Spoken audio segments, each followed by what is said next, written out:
গাছতে ঝাঁপ দিও না, ওরে ঝাঁপ দিও না, ঝাঁপ দিও না কাম নদীতে।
এখানে আমরা যারা আছি তারা মোটামুটি হয়তো তরিক ভক্ত, তরিককে পছন্দ করি। কারণ যে আল্লাহ আউলিয়াদের বিশ্বাস না করে সে কখনোই সুলতান বাবার মাজারে আসতে পারে না। এই জন্য সাদেক মহতি বলছেন, নদীতে যদি ঝাঁপ দিতে চাও তবে কামিল গুরুর কাছে চলে যাও, গুরুর কাছে মন্ত্র নিয়ে নদীতে ঝাঁপ দাও। আসলে এই কাম নদী বাবা সবার ঘরে ঘরে আছে, ঠিক কিনা? কিন্তু আসলে যদি সাধুগুরুর বৈষ্ণবের কথা ধরে তাহলে তারা বলছে ওই নদীতে কম ঝাঁপ দাও। আর যদি বিজ্ঞানীদের কথা ধরে তাহলে বলছে ওখানে গেলে আপনাদের জীবের আয়ু বেড়ে যেতে পারে। এখন আপনারা সাধকদের কথা ধরবেন না বিজ্ঞানীদের কথা ধরবেন সেটা আপনাদের মতামত। নদীতে ঝাঁপ দিতে যদি যাও কামেল গুরুর কাছে চলে যাও, গুরুর কাছে মন্ত্র নিয়ে নদীতে দাও, ভোলাম নদীতে ঝাঁপ দাও।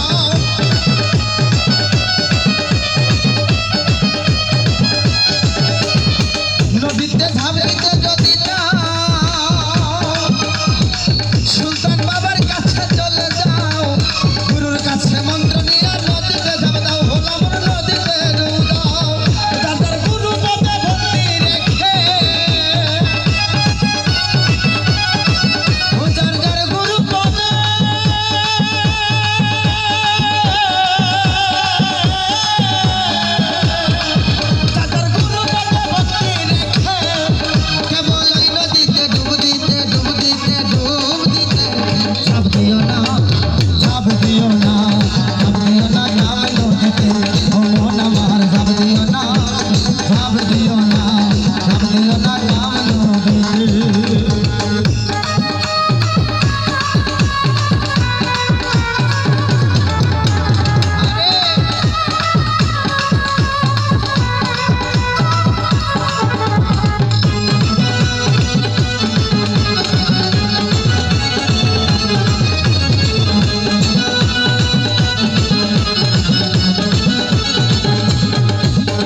দিও না কাম নদীতে ও